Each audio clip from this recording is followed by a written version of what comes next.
Welcome to Bankless, where we explore the frontier of internet money and internet finance. And today on Bankless, we are going deep into the frontier of restaking. We are going so deep, in fact, that we are bringing in some extra help to guide us down the very thorny and unmapped landscape of restaking. What is restaking? If you don't know what restaking is, this episode might not be for you. This is not an afternoon hike of a conversation. We are not strolling around the park. We are going so far into the unknown that we need a guide to make sure that we don't get lost. Tim Beiko on this episode is tapping in as our technical moderator for this conversation, our guide for the journey into restaking. So not every Bankless listener will be prepared for this conversation. This one is a hard one. If you want to be adequately equipped for the conversation that awaits, I recommend listening to the Bankless episode with Sreeram about the restaking meta that we are embarking upon. We did that episode with Sreeram just a few weeks ago. That will get you up to speed and ready to understand some of the nuances and problems that we are going to suss out here on today's episode. Because today on the show, we have one of the largest and most gigabrain panels that we've ever had on Bankless. We have Dankrad Feist, we have Jessy, aka 13-year-old VC, that is her pseudonym, Justin Drake, Vitalik Buterin, and of course, Sreeram Kannan himself, the founder of Eigenlayer and perhaps the creator of restaking, all moderated by Tim Beiko. Bankless Nation, I'm going to be with you in the audience on this one. This one is well above my pay grade, but you are in good hands with Tim. So I'm going to sit back and get my learn on, and I'm sure that you will as well. So let's get right into our conversation with one of the most brainiac panels that we've ever had on Bankless. But first, a moment to talk about some of these fantastic sponsors that make this show possible. Kraken Pro has easily become the best crypto trading platform in the industry. The place I use to check the charts and the crypto prices, even when I'm not looking to place a trade. On Kraken Pro, you'll have access to advanced charting tools, real-time market data, and lightning-fast trade execution, all inside their spiffy new modular interface. Kraken's new customizable modular layout lets you tailor your trading experience to suit your needs. Pick and choose your favorite modules and place them anywhere you want in your screen. With Kraken Pro, you have that power. Whether you are a seasoned pro or just starting out, join thousands of traders who trust Kraken Pro for their crypto trading needs. Visit pro.kraken.com to get started today. Enter Mantle, an entire ecosystem dedicated to the adoption of decentralized, token-governed technologies. Mantle, formerly known as BitDAO, is the first DAO-led Web3 ecosystem, all built on top of Mantle's first core product, the Mantle Network, a brand new high-performance Ethereum Layer 2 built differently from the other Layer 2s that you may be familiar with. Mantle asks the question, how would you build a Layer 2 if you had the technology of 2023? Mantle Network is a modular Layer 2, built using the OP stack, but uses Eigenlayer's data availability solution instead of the expensive Ethereum Layer 1. Not only does this reduce Mantle Network's gas fees by 80% compared to other Layer 2s, but it also reduces gas fee volatility, providing a more stable foundation for Mantle's applications. The Mantle Treasury is one of the biggest DAO-owned treasuries in DeFi, which is seeding an ecosystem of projects from all around the Web3 space for Mantle. Mantle already has sub-communities from around Web3 onboarded to help the growth of Mantle, like Game7 for Web3 gaming, or EduDAO for in the world of DeSci, and Bybit for TVL and liquidity and on-ramps. So if you want to build on the Mantle network, Mantle is offering a grants program that provides milestone-based funding to promising projects that help expand, secure, and decentralize Mantle. If you want to get started working with the first DAO-led Layer 2 ecosystem, check out Mantle at mantle.xyz and follow them on Twitter at 0xmantle. If you haven't experienced the superpowers that a smart contract wallet gives you, check out Ambire. Ambire works with all the EVM chains that are out there, the Layer 2s like Arbitrum, Optimism, and Polygon, but also the non-Ethereum chains like Avalanche and Phantom. Because of the power of smart contract wallets, Ambire lets you pay for gas in stablecoins, meaning you'll never have to spend your precious ETH again. The web app has numerous fiat on-ramps to make it easy to dump your fiat for crypto, and if you like self-custody but you still want training wheels, you can recover a lost Ambire wallet using an email and password, but without giving the Ambire team any control over your funds. Check it out at ambire.com for the web app experience, but also the Ambire mobile wallet is coming soon for both iOS and Android. And if you want to be a beta tester, you can sign up at ambire.com/app. And since you stayed to the very end of this ad read, you should know that Ambire is airdropping its wallet token to early users for simply just using the wallet. So if you want to get started with Ambire, all the links that you need are in the show notes. Bankless Nation, welcome to our restaking deep dive. This episode is not meant to be an introduction to restaking. This will be a much more technical conversation as to the current frontier of thought from the ETH core devs and other restaking enthusiasts about how the meta of restaking might interfere with the goals of the Ethereum execution layer. For an explanation of restaking and what restaking is, there is a 101 or 201 level content that we did with Sreeram not too long ago. So see that previous episode if you need to get downloaded as to the state of Eigenlayer, what restaking is, and what it does.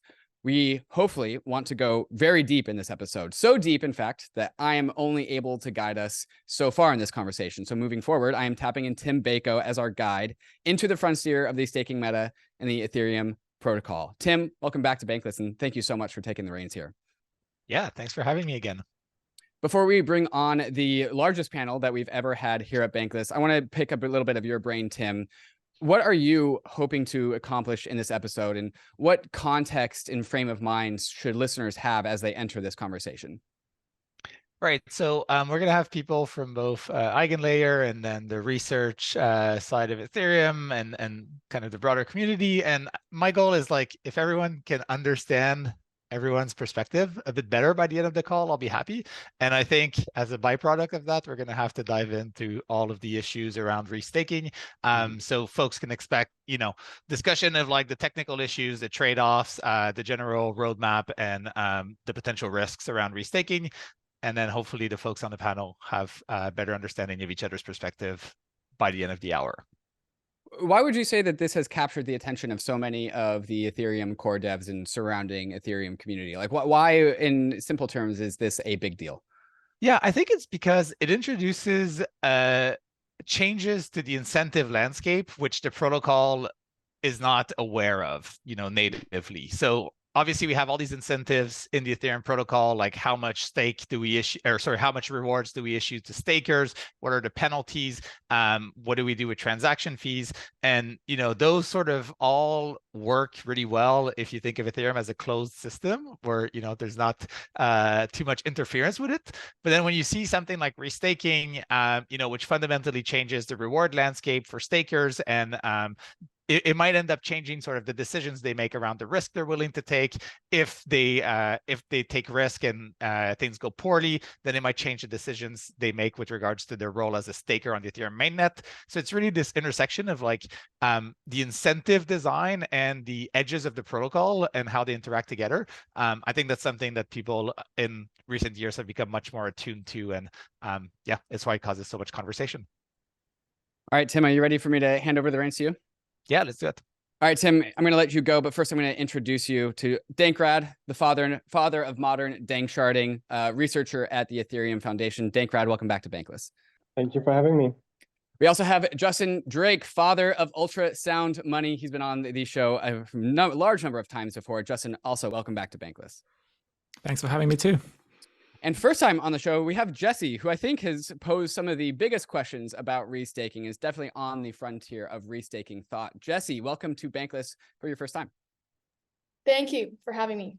And then, of course, we have Vitalik Buterin, just some guy on Twitter, and also famous for having the most ignored EIPs in Ethereum. Vitalik, welcome back to Bankless. Hello, everyone. It's good to be here again. And last but definitely not least, we have Sreeram, the father of modern restaking himself. Sreeram, welcome back to your second time on Bankless. Thank you so much, David. Excited to be here. Thanks to all the EF friends for coming here, and Jessy. Tim, I am out of here, my man. This is all you. Awesome. Thank you, David. I guess one place to kick this off to make sure that we sort of dive into the deep end pretty quickly is if the four of you, Dankrad, Justin, Jessy, and Vitalik, maybe just want to take a minute to share like your current brain dump of like where your head is at with regards to restaking.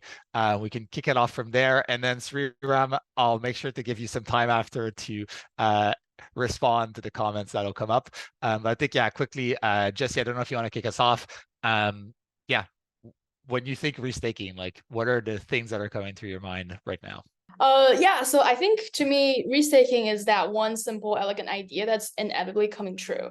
I think it has real yield for users that come from real utility. It has real excitement and traction behind it. I think there's, in the process, real value capture as well. However, it's also an opportunity that I believe has been slept on, because I probably talked to hundreds of, developers one-on-one and tens of ecosystems. And some of our most smartest people are working on ZK on-chain games, MEV, but restaking restaking is, I think, some of the biggest upcoming nerd type that there's just not that many experts in.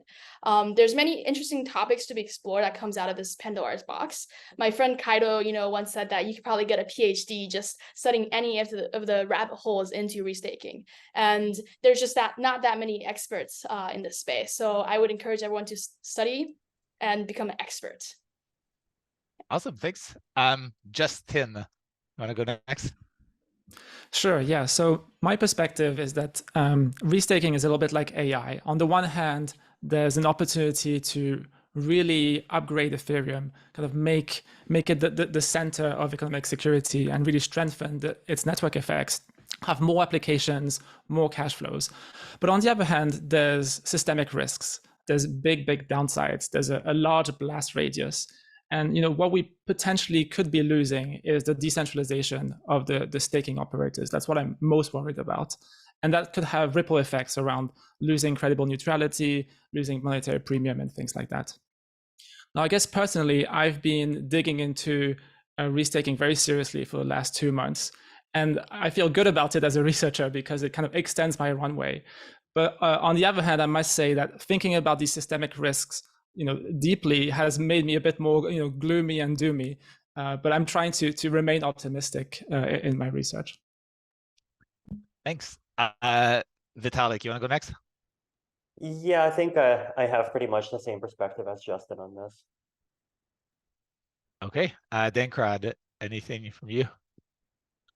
Yeah, I mean, I would just like to continue what Justin was saying. I think it's super interesting because to me, like restaking has many similarities to liquid staking, and like I think the risks are in many ways quite similar. So it is very interesting in that at the same time, it could actually help decentralization in that it makes solo staking more competitive and more capital efficient, but at the same time runs the risk of like completely compromising the protocol by re-hypothecating basically all the stake and like removing our security by using the stake for something else. So it's a super interesting topic to think about.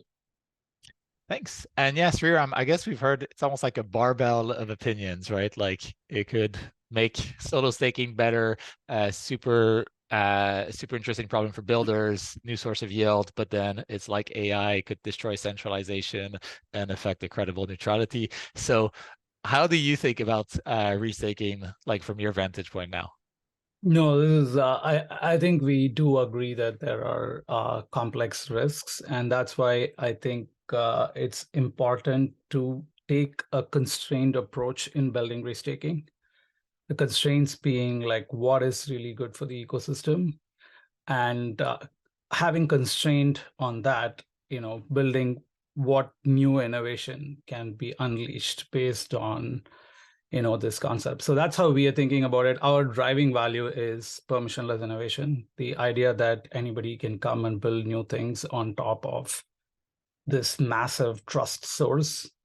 And I think the fundamental thing we're all seeing here is there is a kind of a trade-off between shared security and risk contagion. And I think understanding that sharply, as well as building systems that make sure that there is a certain amount of innovation that can be unleashed while satisfying the constraints of minimizing risks and contagion is how we are thinking about it. Thanks. Yeah, I guess, Justin, to go back to you, you said, the past couple of months have made you into a bit of a restaking doomer. Can you paint us a picture of like your mental evolution and like what your current view of the risks is and why they could be bad? Right. So things have actually evolved in the last few days where, I feel like I've made some breakthroughs in terms of, having solutions if we really want to kind of fight solo staking. So I used to believe for a long time that restaking was inevitable, but actually maybe there are some like redesigns of proof of stake that make it like proof of work, where you can't really do restaking with slashing. But putting this aside and just assuming that we continue on the current path where we're at. Like one of my main concerns is basically the erosion of solo staking. So actually the opposite of what Dankrad is hoping for. And basically the reason is that right now there's one staking application, restaking application 0, if you will, which is to participate in the beacon chain and at the execution layer of Ethereum. But there's going to be many other options going forward. And for each one of these restaking applications, a decision needs to be made by the staker. Either you don't participate in that restaking application, and I think that might actually not be really an option for some restaking applications. And the reason is that there's this economic forcing function going on. If you don't want to play the game, you're uncompetitive from an economic standpoint. The other option might be to become a solo restaker. So you retain your sovereignty. But my worry here, and there's basically a whole laundry list of things that basically jeopardize the possibility for solo restaking. So right now, when we think of solo staking, we think of a low-powered node that's, for example, DApp node. We think of distributed validators like OBOL and MPC friendliness. We think of the minimum stake being 32 ETH. We think of low maintenance. We think of client diversity, determinism, smoothing, synchrony, all sorts of things that we think about, each one of which could be jeopardized even by one single restaking application. And so basically what could happen is that these solo stakers might be forced to the third option, which is to do delegated restaking. And delegated restaking is all about trusted operators. And one of the problems here is there's a ransom attack. So we used to think that we can delegate and still hold custody of the stake, but it turns out that when you're delegating stake in the context of restaking, you're allowing this operator to slash you. And what this operator can do is basically threaten to slash you unless you pay a ransom, which is almost the full amount that they can slash. So for example, if they can slash you for 32 ETH, they can say, I'm going to slash you unless you pay me 31 ETH and you get 1 ETH back. And it's in your best interest to just go ahead and do that. And so you're effectively losing the benefits of the segregation between the staking key and the withdrawal key.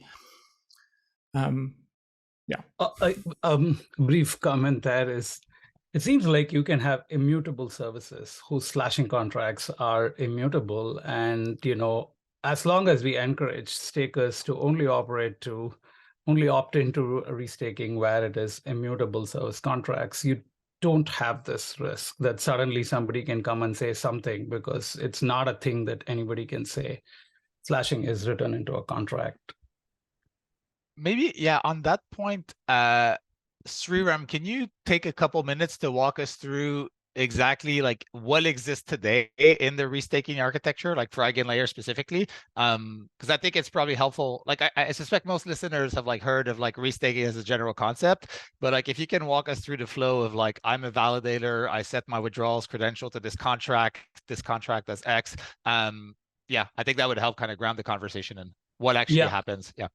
Yeah, absolutely. So there are two kinds of restaking we allow. One is native restaking, which is essentially you go and stake in Ethereum, and then you have a staking key and a withdrawal credential. You set the withdrawal credential to a smart contract, basically to the Eigenlayer smart contracts. And in particular, inside the Eigenlayer smart contract, you create your own zone or a pod called an eigenpod, which you control. And you basically, set your withdrawal credential to that. And now, like, the Eigenlayer system thinks of you as having restaked. And then now you have the freedom to opt into new services. So what's a new service?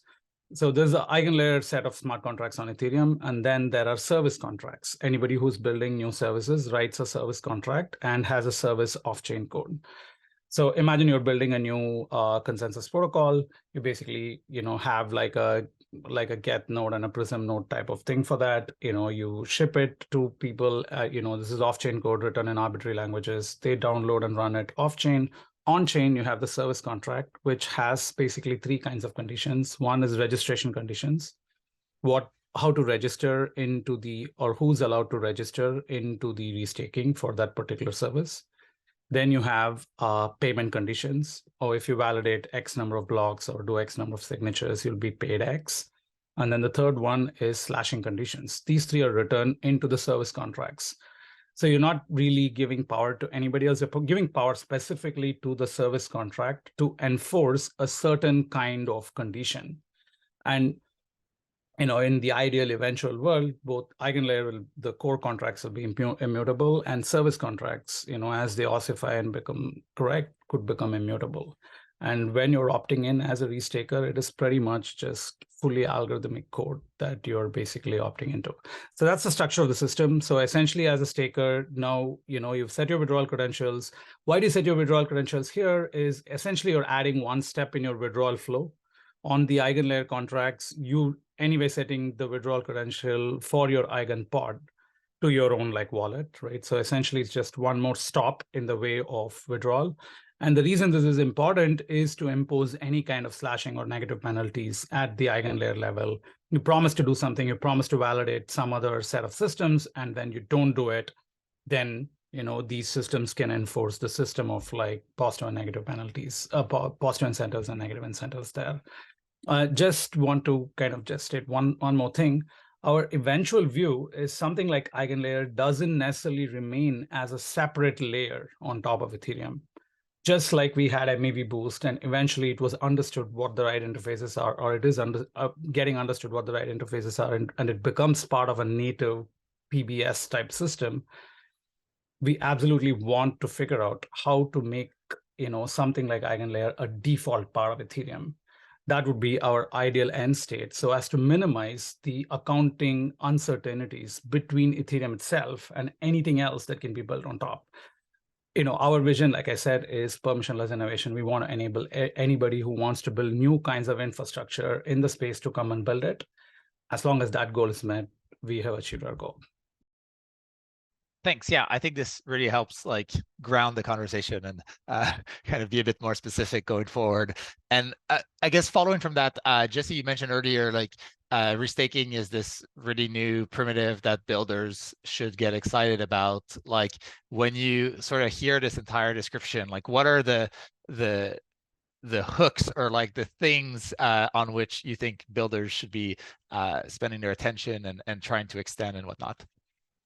Yeah, so in my spare time, I run some hacker houses, and just even from the hacker house applications and some of the residents that, some projects that they're building, there's a few categories, right? One is with security. There's this project called Jessy that is a hacker that we're hosting. They're basically allowing, restaked validators to detect and perform emergency responses for protocols of their choice, whereby, performing advanced validation checks on the protocol security. This part can be offloaded from the blockchain, performed off-chain via, commitments ensured by their collateral via restaking, right? Another example is a lot of MEV projects, right? There's another project that is doing decentralized auction market, selling users' order flow to searchers. And in the process, they want to essentially slash malicious participants' stake who perform sandwich attacks. And this can be ensured with, Eigenlayer.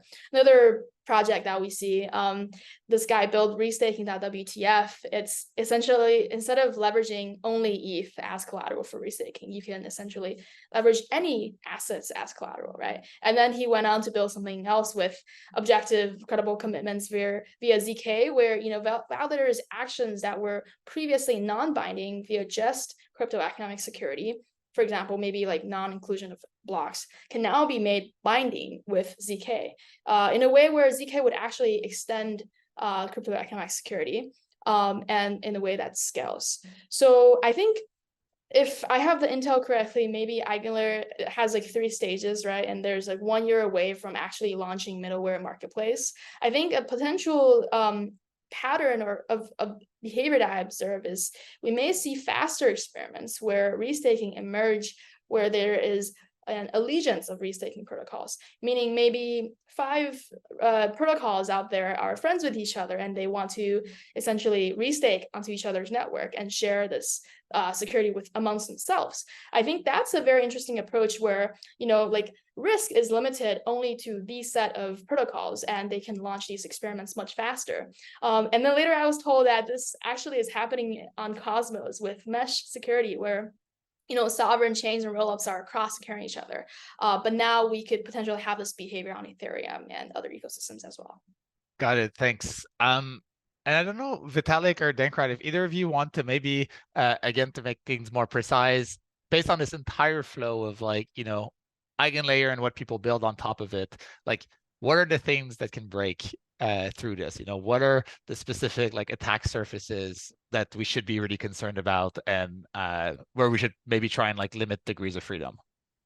Yeah, so I think I have basically two types of concerns. So one concern is the kind of type of concern that I mentioned in my post about a month ago, right? Like basically where restaking in the sense of just like collateralizing or reusing your collateral for other applications kind of slides into restaking in the sense of like finding ways to sort of sneak other protocols into being enshrined as part of Ethereum in some way. And I think it's good to see that there's a desire from so many people across the spectrum here to try not to do that and to try to limit ways of getting into that.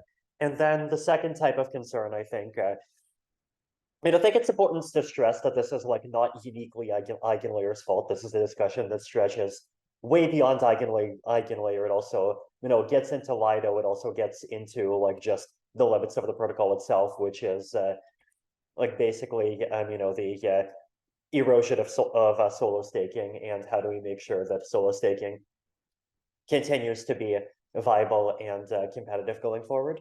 And that's a place where I think it's very possible to imagine ways in which all of these protocols can be designed in ways that are solo staker friendly. I think the biggest challenges tends to come in places where like you're not just relying on staked collateral as like what economists would call a hostage, you're relying on it as a deposit. Right, so like a hostage is, if you do something bad, it burns. A deposit is if you do something bad, then it compensates to people who get hurt. And like one example of the deposit would be if you look at something like RAI, right, like something like a CDP-backed stablecoin. Like for people holding the stablecoin to actually be safe, you need to actually have a deposit, right? It would be nice for that deposit to be staked ETH so that the interest rate from the return rate from holding the RAI doesn't have to like compete with the returns from staking, and instead you can stack the two on top of each other, right? But you would actually need this reliable guarantee that if there is a margin call, like you actually get all of the ETH out instead of like potentially getting some random amount from 0 to 32 of the ETH out, and like most of the time it's 30, but some of the time it could be much less, and it gets weird, right? So that's like one of those kind of challenge points where I think there's a lot more room for kind of thinking around protocol design, right? But there's but like that's like that's one particular application of restaking that's a little bit more challenging. And like the challenge is basically that it also creates centralization risks, because kind of trustworthy stakers would be valued more by the system than untrustworthy stakers, because trustworthy stakers would be much less likely to actually get slashed. And it creates reputation systems lead to centralization and all of those things. I think it's also important to remember that there's like a side to the whole, solo versus centralized staking thing that's kind of ultimately the responsibility of the staking system itself, right? Like one simple example is like probably the biggest reason why I personally am not like just staking all of my ETH, and I'm instead like staking a fairly small portion, is because if you stake your ETH, it has to be on like the keys that access it have to be public on some system that's online. And like for safety, it has to be a multi-sig, and multi-sigs for staking are still fairly difficult to set up. It gets complicated in a bunch of ways. And like that's the sort of thing that probably could be improved through infrastructure, right? Like there's this entire other conversation of like if we want to make solo staking easier, then there's just like a lot of infrastructure work that needs to be done that's independent of what all of these staking protocols do. But Yeah, but at the same time, there's definitely a lot of these problems where kind of better integration with restaking and better integration with or alternatives to delegation, all of these things can actually help a lot. Thanks.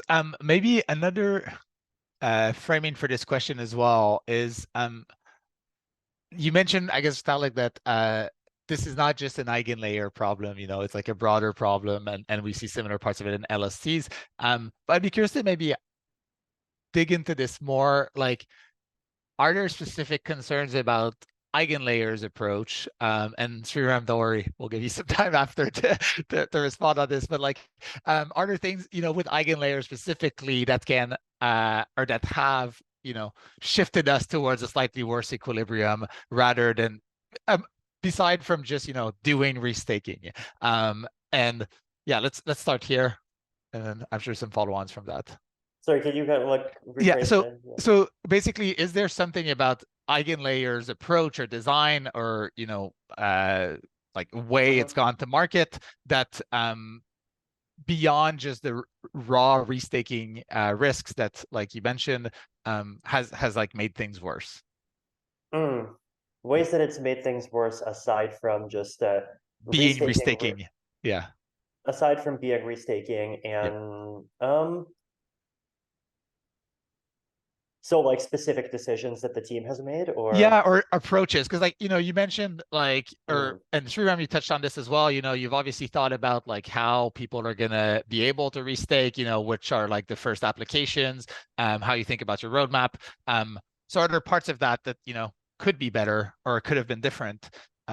It's fine if there's not. Don't have to like find something. Yeah, but, I can't think of any amazing answers.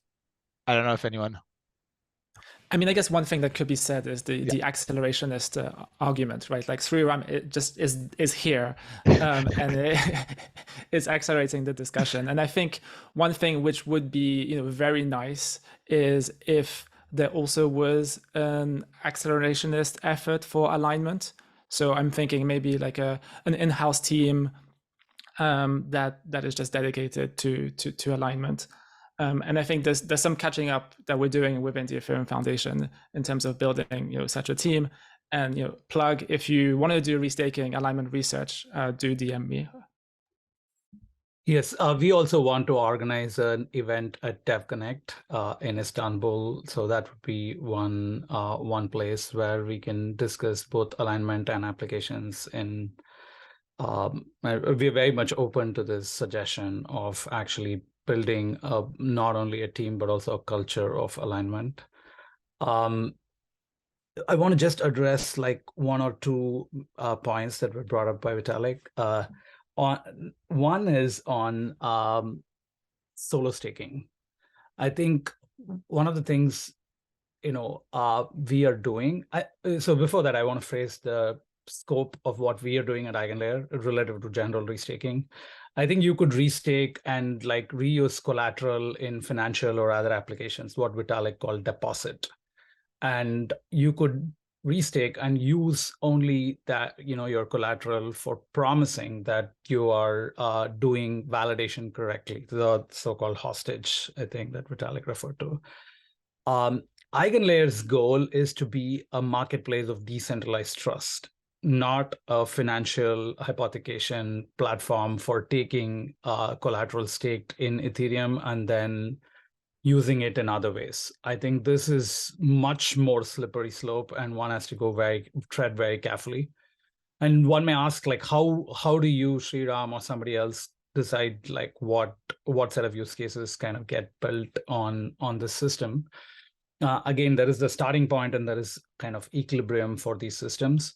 The starting point that we are taking is, because new applications, when they are launched on Eigenlayer, their contracts may have like bugs and other issues. One of the things we're building is that these be subject to a social layer inside of Eigenlayer. We call this a slashing veto. The only role of the veto is to slash. The only role of the committee is to veto slashing decisions.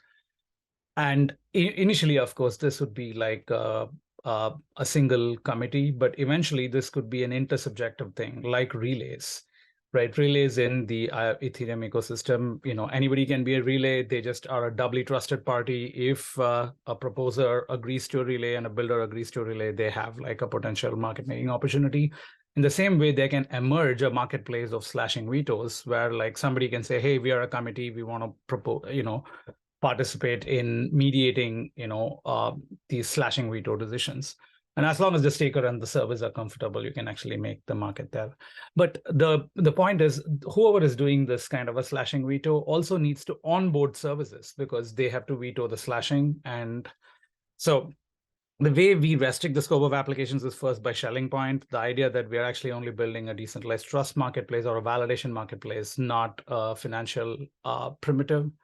And number two, things like the slashing veto committee have the ability to onboard services. And eventually the way we think about it is when you're not very trusted, it's the same training wheels argument for rollups, right? So when you're building a rollup, initially you need to add training wheels, but eventually you move off and say that I don't need training wheels. Same thing, services built on Eigenlayer will initially go through a slashing veto. Eventually, as they ossify, they will just say, I don't need a slashing veto, and stakers can trust me because I've been on this and running it for 1 year, 2 years. So they go to become completely non-subjective.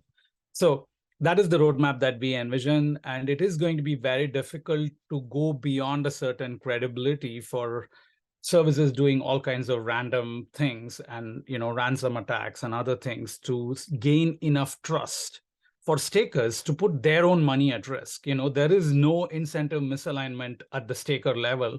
The staker doesn't want to lose their money to a ransom attack, right? And they're not going to stake to services which have not established enough credible trust or are fully immutable and programmable that they can actually verify. So anyway, that's a couple of points. One final point on decentralization is, I think Dankrad mentioned this a little bit, which is how potentially Eigenlayer could help decentralization. If you remove Eigenlayer from the equation, like for liquid staking, the only benefit was in DeFi applications, and the only yield was coming from that. And I think this has very strong centralization tendencies. Whereas what Eigenlayer is doing is try to establish a decentralization or decentralized trust marketplace where there may be a premium to be paid for decentralization itself. Because if people value decentralized nodes for doing validation, they could say, I only want to recruit the non-centralized nodes for my service. And this can lead to additional yield for home stakers who might want to run lightweight services across the spectrum. So that's a few points on how we are thinking about both alignment and decentralization. Thanks. And I guess, Justin, you were saying you're talking about in-house alignment teams. I feel like maybe the broader version of that is what should the Ethereum community be doing now as a whole to ensure restaking is aligned? And there's different angles this can take, right? But it could be building different competing LSTs restaking protocols we've started to see on the LST front. There's the whole area of around protocol changes, and then there's also middleware, things we've seen MEV Boost. So yeah, I guess pretty much from everyone here, if you have any ideas or suggestions to the broader Ethereum community of which paths should we be pursuing in parallel to maybe Eigenlayer accelerating the restaking future so that we don't get caught by surprise. I mean, I'm happy to take this. Yeah, I mean, for me personally, there's kind of 3 prongs. The first one is to just build the team and build the culture around it. And I think the culture will come from an awareness of the risks. And I think maybe that we could spend a whole podcast on what are the restaking risks and really flesh those out so that there is a public consciousness. And then, a second big prong of my research is around, insurance, the nuclear option. If things go really, really bad, can we redesign Ethereum proof of stake in minimal ways in such that, we can neuter restaking? And I'm happy to say that the answer is probably yes, at least for trustless restaking, which is punitive, which has slashing. So that is something that makes me sleep better at night, that we have this card in the back pocket. Can you explain then maybe how that would work, just high level for our listeners? Yeah. Right. So there's two ways to unlock trustless restaking. One is through withdrawal contracts, which is what Eigenlayer is doing. And then the other way is to basically bootstrap yourself on top of the existing slashing conditions, either using hardware, but maybe even trustlessly using very fancy cryptography called witness encryption. Now, on the withdrawal contract side of things, what we can do is we can actually make the withdrawal contract updatable. And the reason why we didn't make it updatable by the staking key was that if your staking key gets compromised, then the most that you can lose is just the 1 ETH because you get slashed. And so the ransom attack is very, very limited. And so actually, you still hold custody of your funds. But what will happen with restaking is that you're going to be max exposed to slashing. Like if you mess up, you're potentially going to lose the 32 ETH for some very large portion. And so the separation between the staking key and the withdrawal key is not that valuable. And so making it updatable, could be a way to basically neuter restaking. And by the way, it also solves another problem, which is liquid staking token. So in that sense, it is really a nuclear option. And there would have to be a whole migration path, which might take several years. But if we do see that restaking it doesn't lead to good equilibriums, then we at least have that option. And then the second thing that we can do is basically remove the ability to bootstrap on the slashing conditions by removing the slashing conditions. And I discovered a couple of weeks ago this amazing cryptographic primitive called one-shot signatures. Basically, one-shot signatures allow you to sign a message once, and then the staking key magically destroys itself. And you can think, okay, how is that possible? And the you mean the signing key, right? You said the signing key. Okay, yeah. Okay, yeah. Cool. Yeah, the signing key, the staking key, the secret key, destroys itself. And the way that it's done is basically by combining existing cryptography with quantum mechanics. So in quantum mechanics, you could have your secret key be a superposition of states. And then there's a theorem in kind of quantum mechanics called the no cloning theorem, whereby if you have an unknown superposition of things, you can't clone this quantum object. And then the way that you sign the message is by measuring the secret key by collapsing it and thereby destroying it. So you can only sign one single message. Now everything else is just as normal. The signature itself is classical. And so really it's a potential future upgrades for removing the slashing conditions. Now, one of the things I guess worth mentioning is that you get 80% of the neutering from the withdrawal credentials. And the reason is that the slashing conditions are kind of limited, right? If only a few validators get slashed around the same amount of time, they only lose a very small amount of ETH. They only really start kicking in when there's mass slashing going on. And so you get 80% of the benefits just by removing the withdrawal contracts or making it updatable, which is very easy to do. And then the last 20%, in maybe a couple decades, we can remove with very, very fancy cryptography. MetaMask has something new. Introducing MetaMask Portfolio. MetaMask Portfolio is the best way to view your crypto portfolio from a holistic level. See everything across all the chains all at once. In your portfolio, MetaMask will report the aggregate value of all the assets in your MetaMask wallets, and even the other wallets you import too. But MetaMask Portfolio isn't just a passive portfolio viewer. It is a place to do all of the money verbs that make DeFi so powerful. You can buy, swap, bridge, and stake your crypto assets. So not only is MetaMask the easiest place to see your wallets in aggregate, but it's also a powerful battle station for all of your DeFi moves. So go check out your MetaMask portfolio, because it's waiting for you to open it up. Check it out at portfolio.metamask.io.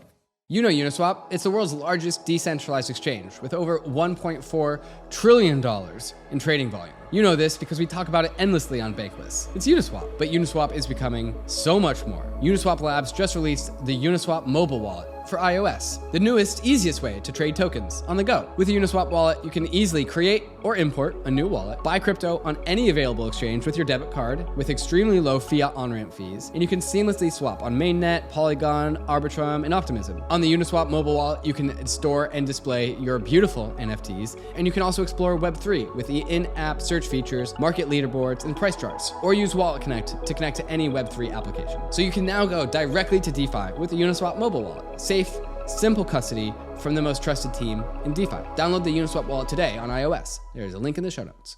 Arbitrum One is pioneering the world of secure Ethereum scalability and is continuing to accelerate the Web3 landscape. Hundreds of projects have already deployed on Arbitrum One, producing flourishing DeFi and NFT ecosystems. With the recent addition of Arbitrum Nova, gaming and social dApps like Reddit are also now calling Arbitrum home. Both Arbitrum One and Nova leverage the security and decentralization of Ethereum and provide a builder experience that's intuitive, familiar, and fully EVM compatible. On Arbitrum, both builders and users will experience faster transaction speeds with significantly lower gas fees. With Arbitrum's recent migration to Arbitrum Nitro, it's also now 10 times faster than before. Visit arbitrum.io, where you can join the community, dive into the developer docs, bridge your assets, and start building your first dApp. With Arbitrum, experience Web3 development the way it was meant to be: secure, fast, cheap, and friction-free. So I guess I have a more vanilla idea. Building on top of what Vitalik said about reputation systems, I think this is much more maybe easily built, like some sort of reputation dashboard where it's either built in-house by restaking protocols or by third parties, where all three parties in the marketplace, the stakers, the validators, and the middlewares that require staking, would essentially get reputation points. For the stakers, you could, bench on, like the amount of time they've staked. I think Eigenlayer is already doing something like this with restake points. You could have a retroactive calculation based on their on-chain or even off-chain behaviors of that staker's address. On the validators end, you could, display things like amount of uptime they've been running and, some sort of effectiveness rating like the rated.network. I think this is a website that display this metric where maybe the bad validators not only get slashed, but also get decrease in the reputation points where, they would maybe lose priority access to other middlewares. And then the good validators would then be rewarded with the reputation points, incentivizing them to behave more honestly and reliably for the longer term. And last but not least, for the middlewares that are actually requiring restaking, I think it's very, very important to display the sort of the security measures that this protocol has taken, right? Whether it's are they done with auditing? Do they have monitoring, like risk monitoring, or is there circuit breakers in place, et cetera, et cetera? What are, their slashing criteria, their slashable quota, of the amount of ETH you can actually slash, what is actually the hardware, et cetera, like things that you very, I think directly display for the users, whether they are individual stakers or the protocols, to participate in such network, where I think something like this would incentivize people to play repeated games with each other as opposed to one-off malicious games. Sreeram, you have any thoughts on Yeah, I mean, in terms of alignment, I think one of the things that I think about a lot is how do we make the Ethereum protocol layer one by itself have a self-sustained system of kind of karma. The action and consequence at the layer one are fully taken care of. So we don't really have to worry about these extraneous fixes. What are the things that we care about for Ethereum as a layer one? We want to make sure the system's safe and the system's live. These are the two fundamental things. And I think rethinking a little bit deeper, what can we do to actually make sure that it doesn't matter who builds what on top of it, there is no externality, because the system has internally kind of consistent, punishment. And I think I'll just give two quick examples of things that we've been thinking about. One is on safety. One of the things is how much security budget is sufficient for Ethereum itself on the layer one, right? And right now it equilibrates due to the rewards curve and what the market, is happy with the returns on. It doesn't equilibrate to how much security is actually needed on Ethereum, because that's unmeasurable right now. And is it possible to actually build mechanisms where this information is solicited in some kind of like an incentive compatible way. So that's one example. And this may be things like, a portion of the slash funds from the Ethereum L1 is allocated as insurance to harmed parties, so that harmed parties or potentially harmed parties have a way to actually go and buy this insurance. So where, what we can start doing there is establishing markets which can try to understand the security needs kind of more natively. That's number one on the safety side.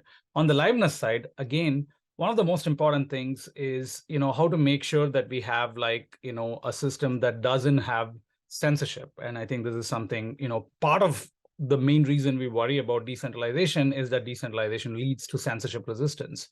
And what are the kind of like checks and balances that we can place on censorship itself? I think, again, here, by thinking a little bit more about what we can do here. For example, is censorship, how do you make censorship easily observable by the vast array of wallets, which could then become light nodes, which are monitoring the system? Can we make censorship observable there?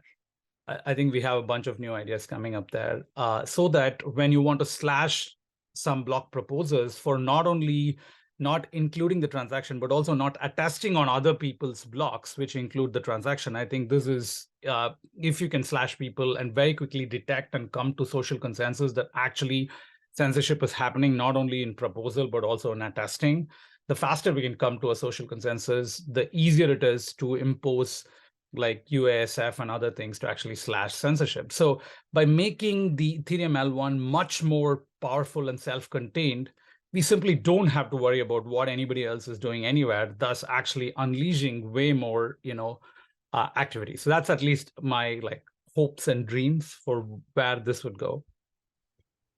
And I'm curious to hear from the folks on the EF research side, like, how do you think about the protocol complexity associated with something like that, which is obviously the main thing we have to consider in those changes? I feel like I've definitely like slowly becoming more okay with enshrining more things than I was probably like 5 years ago. Like I remember the dream in the early versions of account abstraction is basically that the base protocol would just define a call and the transaction would just be a call and everything else would be defined at higher layers. And account abstraction, for example, is like really starting to move away from that. And the reasons why it's moving away from that is because we realized that like we want to guarantee fairness of the mempool, guarantee censorship resistance of user transactions, and all of these other goals. And being able to guarantee those goals does require having more legibility into the kind of the structure that's getting used to agree on what transactions are getting included, right? And so for that reason, more types of enshrining make sense. And then, there's other kinds of enshrining that, Justin and various people have talked about, like even enshrining, ZK EVM verification at some point, if like that's the way to reduce costs for, or reduce code risks for rollups, for example, or potentially other aspects of the protocol. So if adding more features to the base staking protocol reduces the risk that like weird stuff happens on L2, then I think that like that is something that we should be open to. Justin, Dankrad, any thoughts? I guess one of the difficulties is that you need to have adoption of this enshrined infrastructure. And I guess with restaking, if you don't activate the nuclear option, then there's always sneaky ways to avoid this enshrined infrastructure. But what I am hopeful will happen is that we will see a what I call a generalized PBS infrastructure come to play. So PBS, Proposer Builder Separation, is this really amazing thing because it basically allows solo stakers to delegate most of the work to builders. And so the builders are extremely sophisticated, they could be centralized, whatever it is. But 99% of the sovereignty remains with the validator. 99% of the rewards also remain with the validator. And then 99% of the work that needs to be done is delegated away trustlessly. And this is the key word, is like trustless delegation. And I think what we can do is basically come up with this framework where most restaking applications would play well in this generalized PBS. So we'd have generalized builders and generalized blocks, and we'd have generalized relays and generalized slashing conditions and generalized inclusion lists, and all of that can be generalized. And that is kind of the happy path where we really delicately thread the needle and don't fall into this dystopia where we have the trusted delegation at mass scale. But there's a lot that needs to happen for that. One is a lot of engineering work. Even PBS and then trying PBS, that's just focused for one restaking application, which is the execution layer. That's already a humongous amount of work, and so doing it for a whole class of restaking applications will be very difficult. I think another thing that needs to happen is basically social norms and social education. We need to understand as a community, as developers, as users, that it is beneficial to fit within this framework. And so if you have kind of stray restaking applications that don't fit within this framework, then maybe they should suffer competitively relative to others that do. And then I think another really important component, and here it's kind of more of a wait and see, is what are the economic forces at play? So really what we want is the staking yield for institutions to be no greater than the staking yield for solar validators. So what is likely going to happen, unfortunately, is that we're going to lose this property of fairness. So if you put 1 unit of stake, some amount of ETH, different stakers are going to get different returns. Now, the reason is that there's going to be some restaking applications that are only going to cater for institutions. So, for example, if there's a restaking application that can only support 1,000 nodes, well, we have hundreds of thousands of validators, and so in order to become a node, you need to come in as multiple validators as a lump, and so if you only have 32 ETH, then you're not even eligible to this restaking application. But the good news is that there might be some restaking applications that are kind of anti-institutional. Some of them maybe because they really want to tap into this decentralization, but some of them, one of the things I've been thinking about is Ponzi games, right? If you have some sort of Ponzi game, some sort of dog token or whatever it is, that then the institutions, the buttoned up Coinbases and BlackRocks or whatever it is, they're not going to touch it. And so, weirdly enough, I've become bullish on Ponzi games in the context of restaking. Wow. Dankrad just came off mute. Well, I mean, yeah, not want to encourage the last part. That's my least favorite part of crypto. But generally, I think my comment on trying to enshrine and putting something into good rails, I think it's possible actually, and we should be doing more of it. I think this is a great point to start thinking about it. How can we kind of take more active control of how people use the protocol? And I think if you give something that gives most of the economic rewards, then people will accept it and will not build around it. And then you can actually make some opinionated decisions inside the protocol and try to avoid the worst. Yeah, this is go ahead. Yeah, one other thing I would add is that if we want to add more kind of cherries on top to encourage solo staking, then there's always off protocol things that we can do to encourage it, like even things like if some off-chain mechanism detects and verifies that you're a solo staker, you get a free DEF CON ticket or something similar. I think the strongest such mechanism would be that basically Justin mentioned in a Bankless podcast earlier that hey, if you're a solo staker and you restake, you might actually get an airdrop, which is kind of disproportionate to not just the amount of ETH, but also to individual units, using some kind of a quadratic mechanism there, for example. So I think so the subjectivity layer, so the way we think about restaking is this, the platform itself would need to be neutral, but there is a lot of intersubjectivity, services building on top can express their own subjective views on what the important dimensions are. And I think that is a new I think, new powerful thing where the society and the community can guide where that energy goes. And I think, the EF researchers and team has a kind of a big role to play there. Yeah, I had a question. So around like the enshrining and potential, neuterings of these protocols. I feel like this is a topic that comes up over and over where, we see this with obviously liquid staking tokens. There's a whole question around like, should rollups be enshrined and to what extent and what components, and now like with restaking.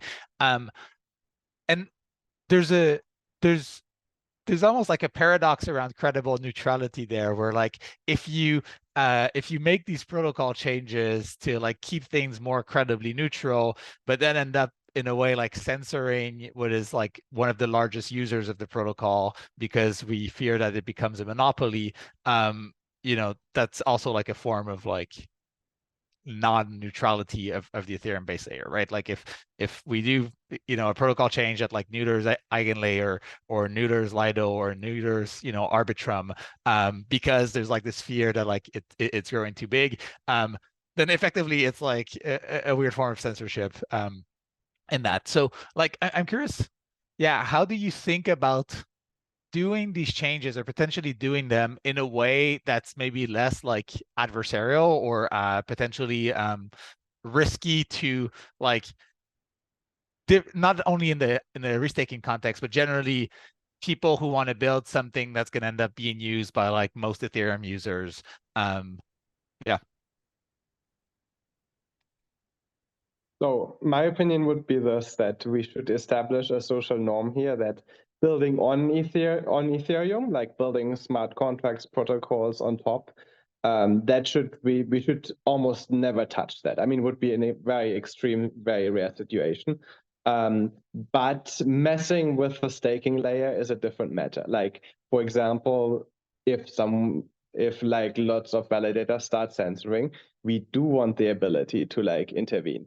And so I think it would be a good signal to send, yes, like we might be opinionated on what you do on the staking layer, and that might include like messing with your protocol and destroying it.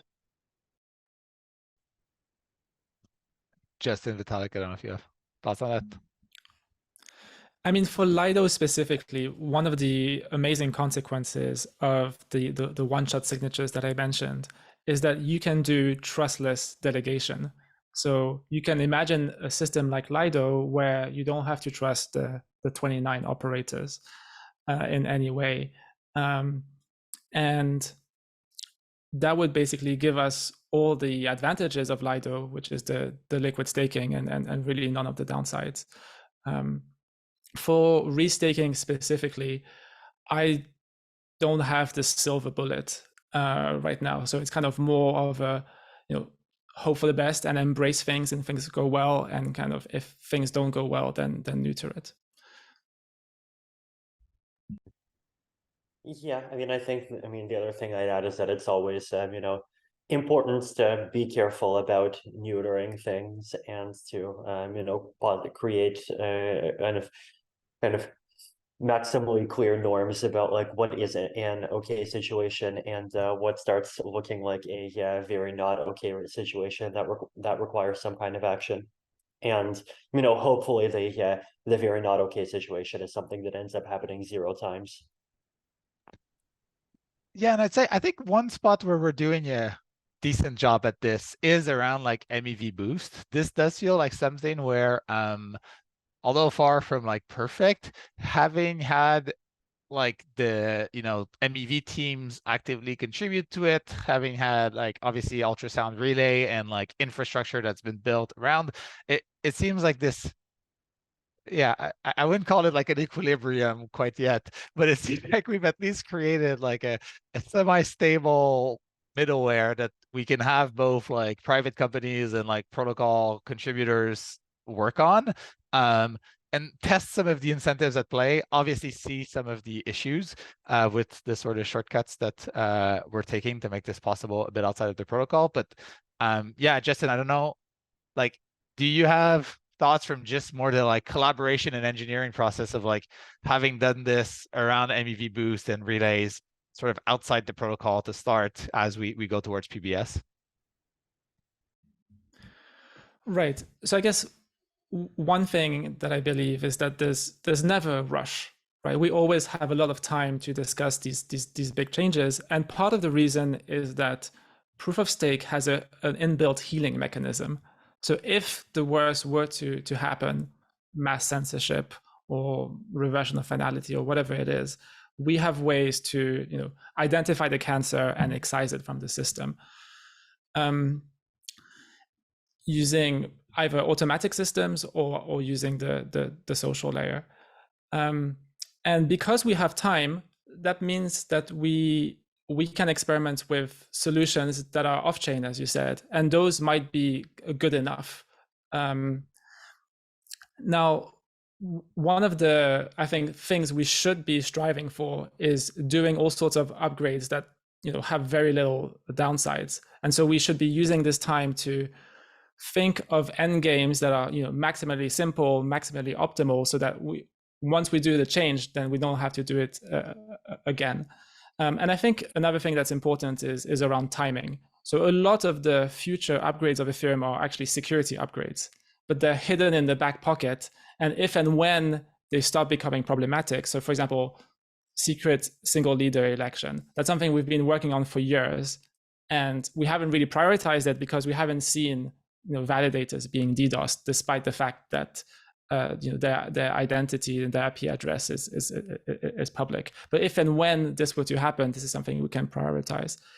And I guess another thing in terms of timing is around making use of sunk cost. And so more specifically, I think there's going to be this massive upgrade to Ethereum that's going to come maybe in 10 years time, 15 years time, 20 years time, I don't know, around making Ethereum post-quantum. And there we really need to rip the Band-Aid and remove a lot of the cryptographic guts of Ethereum and make them post-quantum. And this is kind of a great opportunity to put into place all the upgrades that we've wanted to put in place, because we're going to be changing everything anyway. So might as well make Ethereum as close as perfect as we can.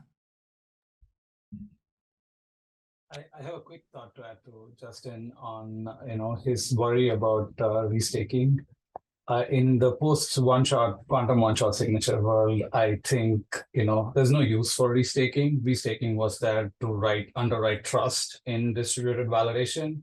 If you could have distributed validation already certified by one-shot signatures, you don't need, at least my own goals would be satisfied.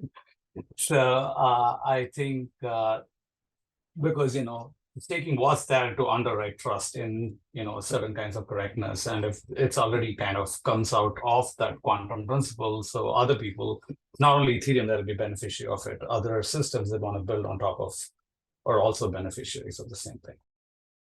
Yeah, that's a great point. That these one-shot signatures remove equivocation, and so a huge subset of restaking applications no longer really become meaningful because you can just do them with pure cryptography. But there's these two other things that still remain. One is liveness, and the other one is non-determinism and subjectivity. If you're building oracles, for example, you can't use pure determinism and pure cryptography. Oh, Sreeram, were you going to say something? Sorry. No, just one more thing on things like letting staking key change withdrawal keys is I think there are complex second order effects that may emerge with these kinds of things, which may lead us to exactly the opposite of the goals. For example, it may just end up that if that's the case, I can only delegate to somebody who's really trusted, and then everybody delegates to the same party. And it's just going to be we all know here that we don't know the second order effects of many of these systems, including restaking, and we just need to kind of bounce off each of those ideas to find what the best equilibrium for the space and Ethereum is. Thanks. Yeah, I think this is a good place to start wrapping up.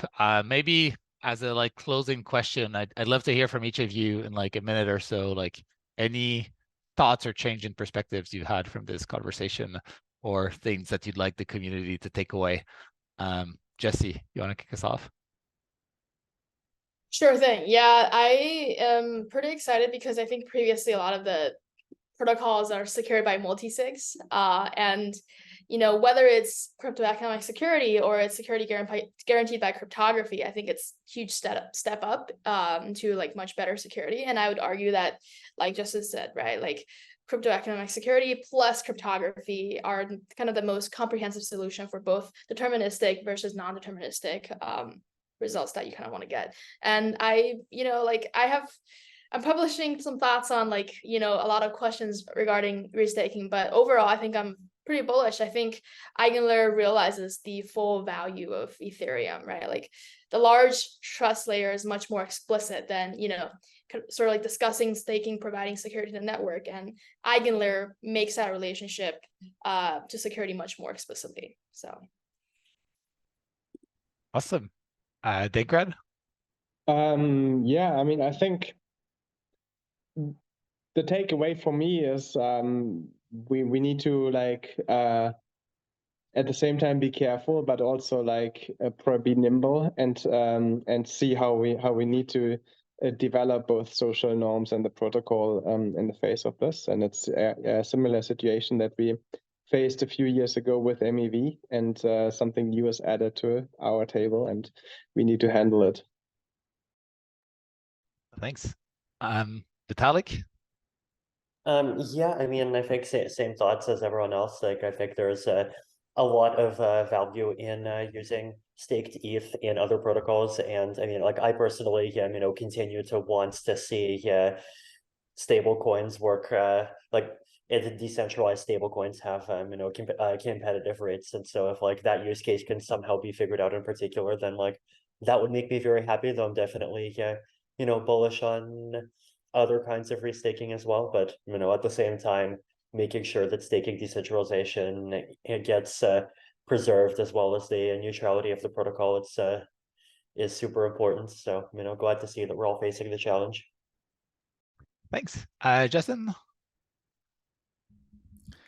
Yeah, I would echo what Vitalik said, especially on the stable coins. One of the ways where restaking can help is to build just much better oracles.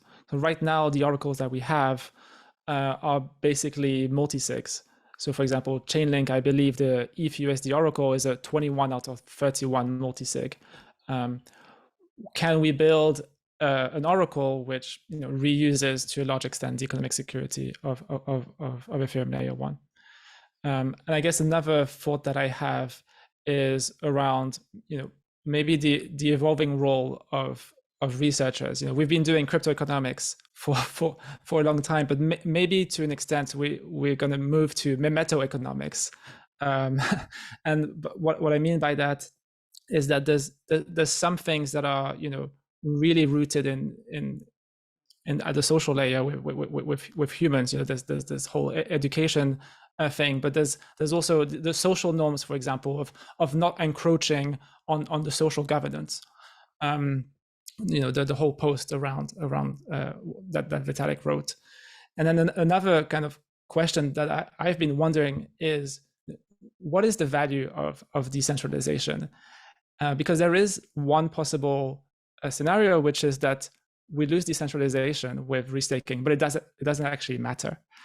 And maybe decentralization is only a bootstrapping mechanism to gain credible neutrality, up until the point where we basically have technology, we have systems that don't rely so much on decentralization of the operators specifically. We still need decentralization of the nodes, but if the operators are basically handcuffed, they can't do censorship because we have inclusion lists, and they can't do any of the other bad stuff, then maybe we only need decentralization for the memes because it kind of looks good. But once we've won, once Ethereum is a $100 trillion settlement layer for the intent of value, then maybe the value of decentralization goes down a little bit. Thanks. Sreeram, want to close us off?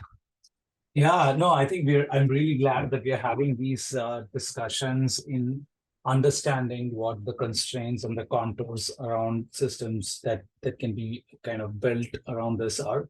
I think there are clearly, I think going back to my own theme, which is open innovation, there is a tension between open innovation and security or safety. And one of the things that excites me is finding new things that actually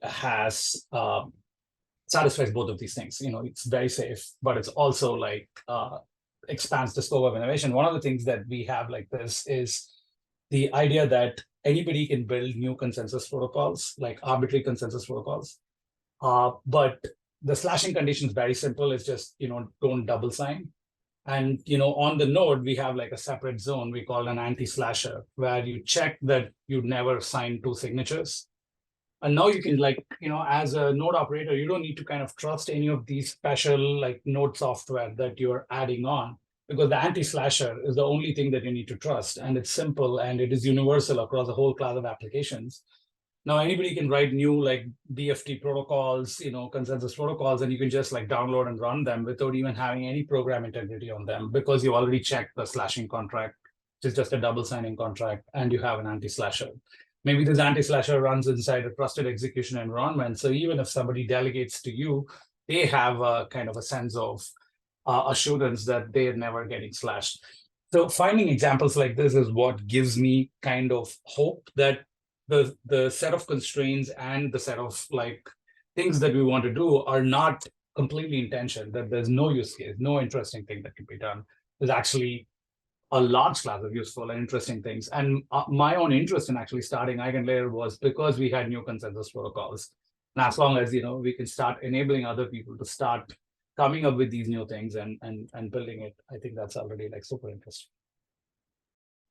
Amazing. Well, thank you all for coming on. David, do you want to wrap us up? Yeah, guys, that was a fantastic conversation. I really enjoyed sitting in on the background for that one. And Tim, thank you for guiding us down this rabbit hole so well. I think this answered a decent number of questions, but also opened up the doors for further questions, further exploration. There's a lot of surface area here for conversation. So hopefully the listeners are routed to the spots that interest them the best and that they can contribute to the most. And Tim, I also want to give you a chance. What are your reflections on this episode that was? What are your thoughts floating around? I don't have much time to like think through as I'm doing this, but I have about 5-6 pages of notes from the conversation here. So, I'll get back to you after the show. But I think we should definitely do one of these again in 12 or 18 months once we've seen this go into production at scale and some more just more evolution in the space.